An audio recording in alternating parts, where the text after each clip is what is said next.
A pleasant day, everyone. I am Aurea Bonitez, a junior science high school teacher in Asia at San Mateo National High School, San Mateo, Rizal, Philippines. Aside from teaching, I am also a writer, researcher, and at the same time, a resource speaker in different international trainings, seminars, and webinars. Also, a plenary speaker in different conferences. Being the sole author, I am very glad to share with you my research study entitled Effectiveness of Science Strategic Intervention Material in Elevating the Performance Level of Grade 7 Students in San Mateo National High School, San Mateo, Rizal, Philippines. In learning and teaching process, problems always occur. Intellectual ability, attitude of the students towards studies, and the strategies used by the teacher in teaching are some of the factors that should take in consideration. In such conditions like this, there is a need for an intervention material which will help solve the problem in learning and teaching process, such as interventions have to be done in order to bridge learning gaps, master the unmastered and least mastered concepts and skills, and elevate the deteriorating academic performance of students. My study focuses on the 3 E's: encourage, earn, and elevate. Encourage students' interest, learn science concepts and skills, and apply learned skills and concepts into real-life situations. Earn mastery on least mastered concepts and skills, and elevate performance level of grade 7 students using strategic intervention material. The following are the related literature of the study. A study presented by Raquel C. Cordova, Janaria Grace D. Medina, Tessa R. Ramos, and Eileen R. Alejo in 2019 about the effectiveness of competency-based SIMS in English 7 at Las Nieves, Agusan del Norte, Philippines, observed that learners were enjoying and learning as they go along with SIM.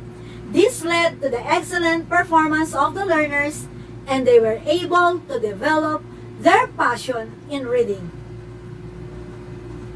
In another study published by SMCC Higher Education Research Journal in 2019, entitled The Efficacy of SIMS in Teaching Social Studies Among Third-Year High School Students, authored by Rodelio B. Passion, has been concluded that SIMS are deemed instrumental in upgrading students' retention of the content of the subject, as well as in sustaining their interest to learn and integrate the lessons in their real-life experiences. Another study, published by the Journal of Science Teachers and Educators in 2019, entitled Integrating Strategic Intervention Materials in Science to Law-Achieving Learners, authored by Yoli Ann Aranda, Renz Aina Diaz, Melvin Sombilon, and Cheryl Ann F. Gicana, revealed that SIM as an instructional material was effective in teaching grade 7 science to law-achieving learners. Based on the results of the study, conducted by authors Fernando T. Herrera and Abraham T. Soriano, published in 2016, entitled The Efficacy of the Strategic Intervention Materials to the Achievement in Physics in Las Nieves, Agusan del Norte, Philippines, revealed that the utilization of SIMS was effective in improving the least learned competence of the learners in physics. The conceptual framework of the study is shown in the diagram explaining the path of my research. In the input, pre-assessment was given in a form of questionnaire on the existing knowledge regarding parts and functions of plant and animal cell. While in the output, implementation of SIM was done to grade 7 students of San Mateo National High School. And in the process, there was a mastery on the least mastered concepts and skills, and it was measured through post-assessment in the form of questionnaire. Hence, there was a significant increase on the performance level of grade 7 students after using SIM. My research journey started with setting of objectives. Then I identified the research design, utilized the strategic intervention material, which consists of the different activities and assessments to be answered, collected the data through pre-test and post-test, analyzed and interpreted the gathered data, finally applied results to real-life situations. In this study, the researcher utilized a descriptive quasi-experimental type of research on pre-test and post-test design to measure the effect of the use of strategic intervention material in the performance of grade 7 students. Specifically, the study attempted to answer the following questions. 1. What is the performance level of respondents before the implementation of SIM? 2. What is the performance level of respondents after the implementation of SIM? 3. Is there a significant difference between the pre-test and post-test scores? The scores of both the pre-test and post-test were taken, and these data were coded, tallied, and were statistically treated using the mean, standard deviation, and t-test. Pre-test scores revealed that the group of respondents has a mean of 7.9, standard deviation of 3.5, while the post-test has a mean score of 4.06 and standard deviation of 2.25. For the t-test, it is equal to 10.44, which means that there is a 90% increase between the means of pre-test and post-test, which also indicates that using SIM is effective in the teaching-learning process. The results of post-test of the group of respondents who were exposed to SIM were remarkably better. On the pre-test, the standard deviation is 3.5 higher than the 2.25 standard deviation of the post-test, which means that the scores of the students are spread out. The main factor that can be considered regarding this result is their prior knowledge on the learning competencies that the SIM is trying to reach. Obviously, they have limited knowledge on the topic.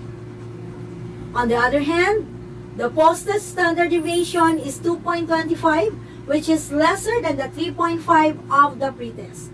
It means that the scores of the students are now closely distributed.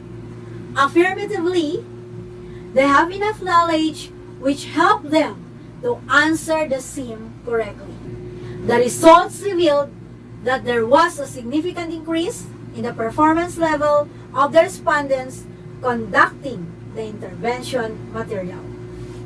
The computed t-test figured out that there was a remarkable increase in the performance of the respondents after using SIM. Therefore, this proved that the use of strategic intervention material was effective in elevating the performance level of the respondents.